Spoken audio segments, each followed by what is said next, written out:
भगवान बोलते हैं, ब्रह्मा हे देवताओं, इस समय दैत्यराज बलि पर जो है गुरु की कृपा है।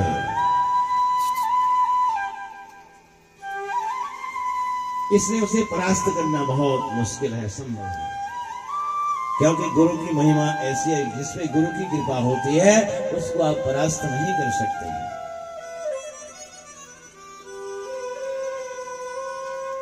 लेकिन गुरु कैसा हो, आज तो समाज में बहुत किस्म के गुरु चल रहे हैं जो तुमको दीक्षा भी दे देंगे।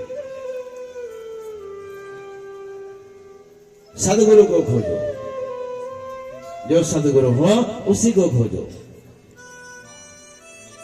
और तब जाके उससे दीक्षा आप ले सकते हैं। इसलिए गुरु का द्वार, ईश्वर का द्वार कहीं भूलना नहीं चाहिए, लेकिन गुरु हो सदगुरु। गुरु के बिना ज्ञान न उपजे, गुरु बिन मिटे न भेद, और गुरु बिन संशय न मिटे। जय जय जय गुरुदेव। ऐसे महिमा है गुरु की।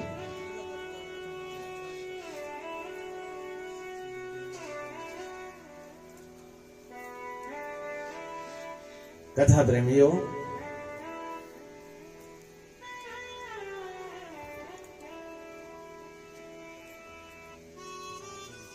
गुरु आप जिसे बनाते हैं उसका चयन बहुत सोच विचार कर करना चाहिए,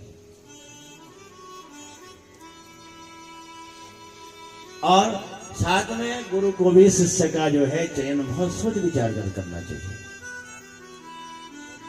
एक साधु महाराज थे, उनका एक बहुत बड़ा शिष्य था, बहुत मानता था। मंडली, मेरी माताओं, बहनों और सही चरवाही बहनों, मैं इस व्यासपीठ से जो हूं आपका बहुत बहुत स्वागत यहाँ पे करता हूं।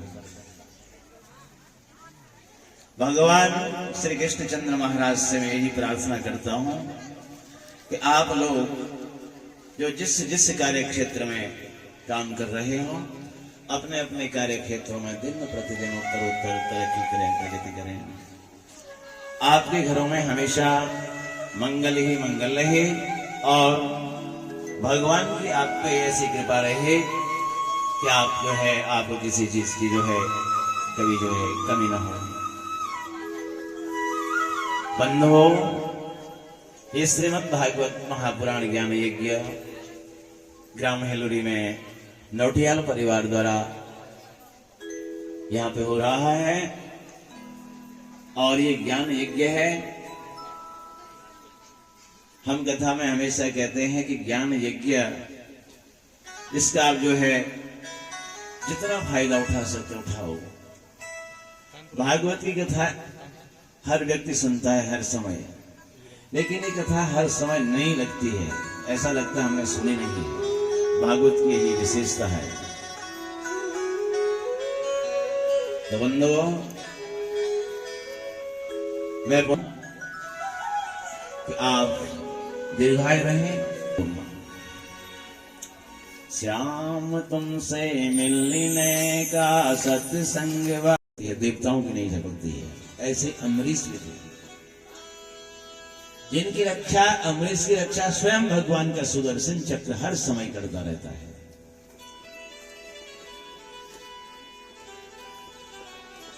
आगे इक्ष्वाकु वंश का वर्णन करते हैं महाराज परीक्षित के सामने सुखदेव जी।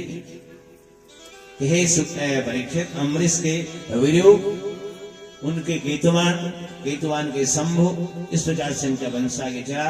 उनके विरूप, भृगु के वृषध्वज, इनके रथातीर, इनके रथातीर पुत्र 2 पुत्र हुए, और इनके अंगिराज, इनके जो है अंगिर तथा एक स्त्री के द्वारा इनके यहाँ जो है 2 पुत्रों का और जन्म हुआ।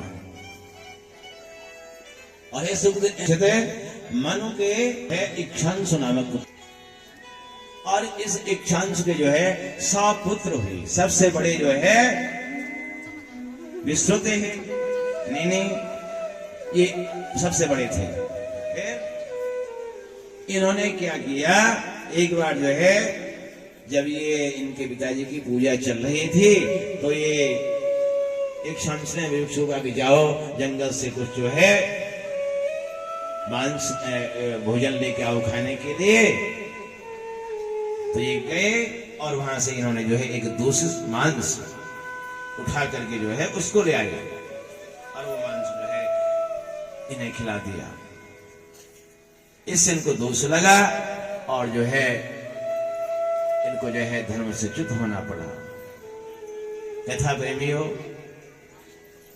उसके बाद जो ये वंश आगे चलता है, इनके पुत्र पृथु हुए, पृथु के विश्वरंदी से चंद्र के योनास हुए, योनास के शाश्वत हुए, उनके बहरस हुए, उनके कुबलास हुए, इनके 6 पुत्र हुए दुंदुभ इत्यादि।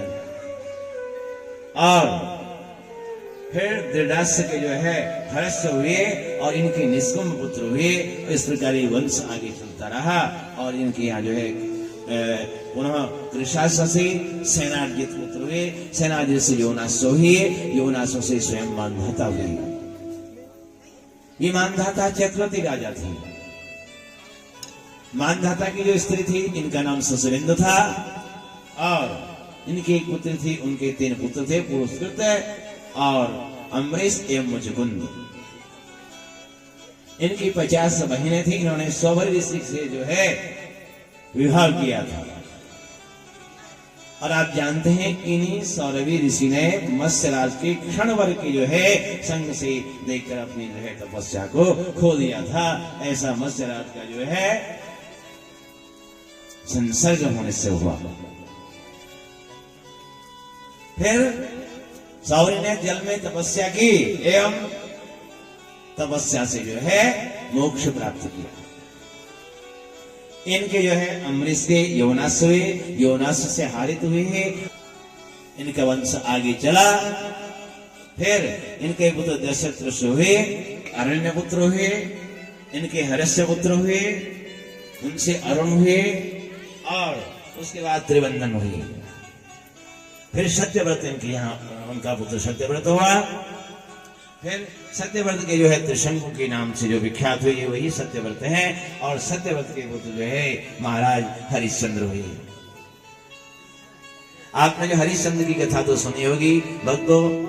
इनका पुत्र नहीं था और इन्होंने वरुण देवता की बहुत बड़ी आराधना करी। कहा वरुण देव, अगर आप मुझे पुत्र देते हैं तो मैं आपके लिए नर बलि दूंगा। वरुण ने इनको एक पुत्र दिया जिसका नाम था रोहित। वरुण ने जो है